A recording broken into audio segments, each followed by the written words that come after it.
क्या आप जानते हैं कि महाभारत के महान योद्धा अश्वत्थामा आज भी इस धरती पर जीवित हैं? एक योद्धा जिसे अमरता का श्राप मिला और जो सदियों से भटक रहा है, इतिहास और वर्तमान के बीच की कड़ी बनकर। अश्वत्थामा गुरु द्रोणाचार्य के वीर पुत्र, जिन्होंने महाभारत के युद्ध में अद्वितीय पराक्रम दिखाया। उनकी वीरता और युद्ध कौशल की कहानियां आज भी महाभारत के पन्नों में जीवित हैं। लेकिन उनकी कहानी का सबसे दुखद पहलू उनका श्रापित जीवन है। लेकिन अपने क्रोध और अधर्म के कारण भगवान कृष्ण ने उन्हें अमृता का श्राप दिया, जो उन्हें अनंत पीड़ा और अकेलेपन में जीने के लिए मजबूर करता है। ये श्राप केवल एक दंड नहीं था, बल्कि एक जीवन भर की यातना थी, जो उन्हें हर पल महसूस होती है। कुछ ने दावा किया है कि उन्होंने एक विशाल और रहस्यमय व्यक्ति को देखा है, जिसके माथे पर अभी भी वही घाव है जो कृष्ण के श्राप का प्रतीक है। यह घाव उनके अमृता के श्राप का प्रतीक है, जो उन्हें हर पल उनकी पीड़ा की याद दिलाता है। मध्य प्रदेश के कुछ स्थानीय लोगों का कहना है कि उन्होंने एक अजीब व्यक्ति को देखा है, जो मंदिरों में पूजा करने आता है और अचानक गायब हो जाता है। कहते हैं कि वह व्यक्ति कोई और नहीं, बल्कि स्वयं अश्वत्थामा है, जो सदियों से भगवान की शरण में शांति की तलाश में है।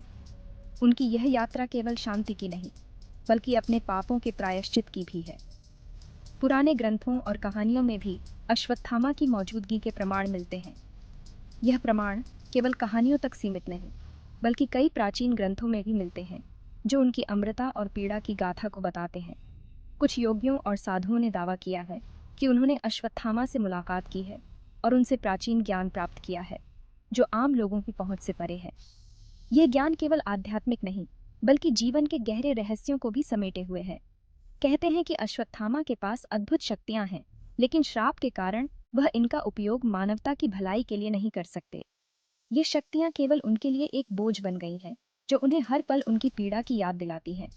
कुछ लोग तो यह भी मानते हैं कि प्राकृतिक आपदाओं और अजीब घटनाओं के पीछे अश्वत्थामा का ही हाथ है, जो अपने अंतहीन दुख और क्रोध को प्रकट करता है। ये घटनाएं केवल उनकी पीड़ा का परिणाम नहीं, बल्कि उनके श्राप का भी प्रतीक है। सोचिए, एक ऐसा योद्धा जो अनंत काल तक इस पृथ्वी पर भटकने को मजबूर है, बिना किसी साथी या मकसद के। यह भटकाव केवल शारीरिक नहीं, बल्कि मानसिक और आध्यात्मिक भी है, जो उन्हें हर पल उनकी पीड़ा की याद दिलाता है। अश्वत्थामा की कहानी हमें बताती है कि शक्ति और ज्ञान के बावजूद अधर्म का मार्ग हमें केवल पीड़ा और अकेलापन ही देता है। ये कहानी केवल एक व्यक्ति की नहीं, बल्कि एक जीवन भर की यातना की है, जो हमें सिखाती है कि अधर्म का मार्ग कभी भी सुखद नहीं हो सकता। क्या अश्वत्थामा वाकई आज भी हमारे बीच है? यह सवाल केवल एक रहस्य नहीं, बल्कि एक जिज्ञासा का भी प्रतीक है, जो हमें हमारे प्राचीन इतिहास से जोड़ता है। या ये केवल मिथकों और कहानियों का हिस्सा है? ये सवाल केवल एक जिज्ञासा नहीं, बल्कि एक रहस्य का भी प्रतीक है, जो हमें हमारे प्राचीन इतिहास से जोड़ता है। यह रहस्य आज भी अनसुलझा है, जो हमारी जिज्ञासा को बढ़ाता है और हमें हमारे प्राचीन इतिहास से जोड़ता है।